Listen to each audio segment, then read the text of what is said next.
Hi, and welcome to MQW Driving School YouTube channel. We're back again with the 17 competencies, the last competencies we're going to talk today.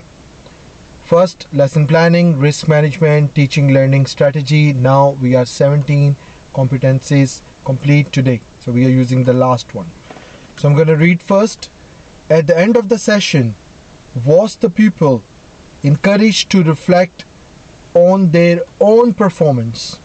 Now before I start, one of the common mistake PDI, ADI do, they try to give the feedback to the student saying, you done very well, you did this very good, well done, your lesson. It's not feedback. You don't have to say anything. Student have to reflect his own performance.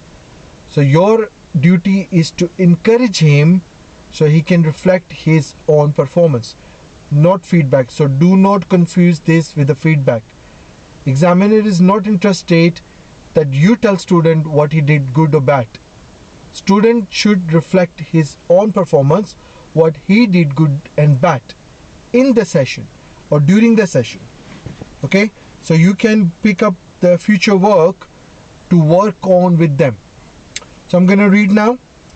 At the end of the session, the pupil should be encouraged to reflect on their performance and discuss their feeling with the PDI.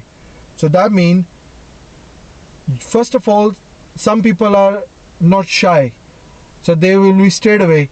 When you finish the session and you can say, okay, Kasim, can you tell me what did well today? What did not go so well today? And they straight away start speaking with you what went well, what did not go so well. But there are some people who is shy to speak. Some people, some students do not know their own performance. They can't reflect. They can't tell they did good or bad.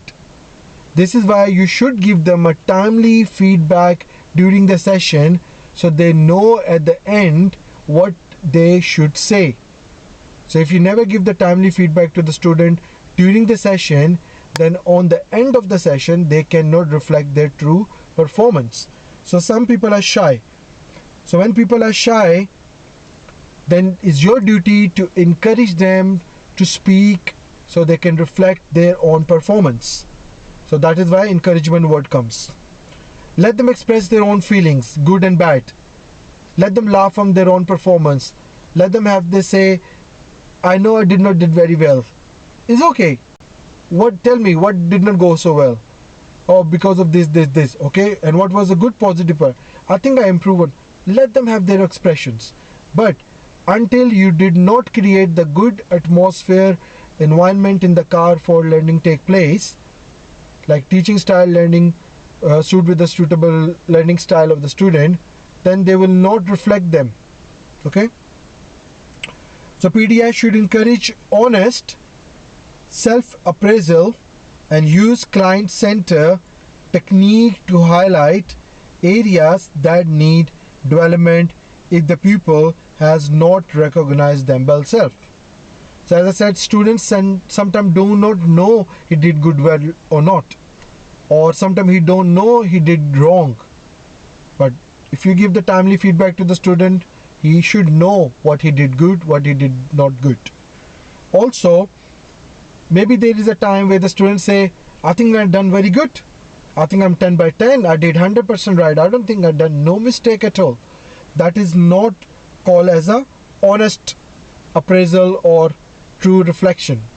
You should be telling them, yes, your 80% was okay, but that was a little bit still a weakness where we should improve it.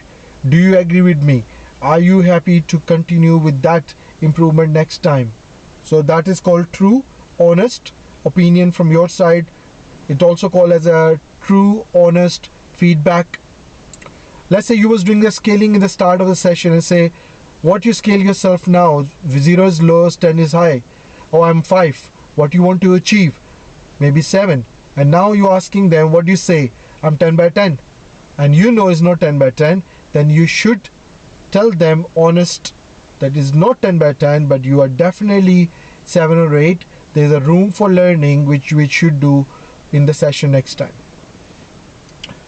Once development areas have been identified, so now you know where you guys should be working together for the next time. An areas are of development are identified, then you should guys make a little bit talking about it to make a plan, which majority of the time your examiner will say, you can stop the session here, I don't mind, you can do this future plan for your reflections, reflective logbook, you can fill this logbook later, you can fill the progress card later, you can plan the new goal for the next session after looking to this session, you can do this later after I go from here. So maybe they will say don't do it, but that is the main thing in your talking. You should bring it that this is your weakness left over, you're not 10 by 10 today out of your scaling, but this 2 number we are not 10 by 10 or 3 number, there's a little room for development for the next time, and encourage the student to take part for future development. Do not say that okay, this topic is completely done, we never have to touch this topic again, and next time we can start with a new topic. You can say we can revise this a little bit to get it more perfect in the beginning of the next lesson, and then after spending 10-15 minutes of corrections, refresher of this one to make it more better, then we will move to the next chapter afterwards. So now today 17 competencies are completely finished. So as I said, every competencies have 3 numbers. If you do the good job, you get 3 numbers. If you do not do proper job, you lose numbers, 2 or 1. Majority of the time people normally do take good numbers in this section, but another common mistake, coming late back to the test center. Sometime examiner will tell you please come back on this time, so take this in account. Make sure you plan the route, structure the route, and come back in a good time, so you have enough time to reflect the student performance, or you're giving your student enough time to reflect his own performance. Common mistake, coming late, not giving enough time to student to speak, or not encouraging student to speak, and not giving enough time to student to let them reflect, and not discussion about development part, and not talking that account that is need to be done. That is where you lose numbers. So try to come on the time, utilize your time properly to reflect the performance truly, honestly. This is where you should get good numbers. Every competencies have 3 numbers.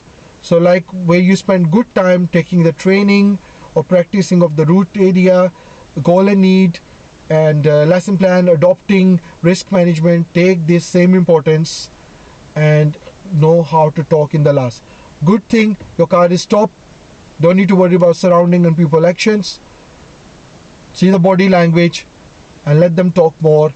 You are not going to tell everything, so you're not the one who's giving the summary. They are summarizing their own lesson in their own words. You're just encouraging them. Thank you for watching, and see you next time with the different videos. Goodbye.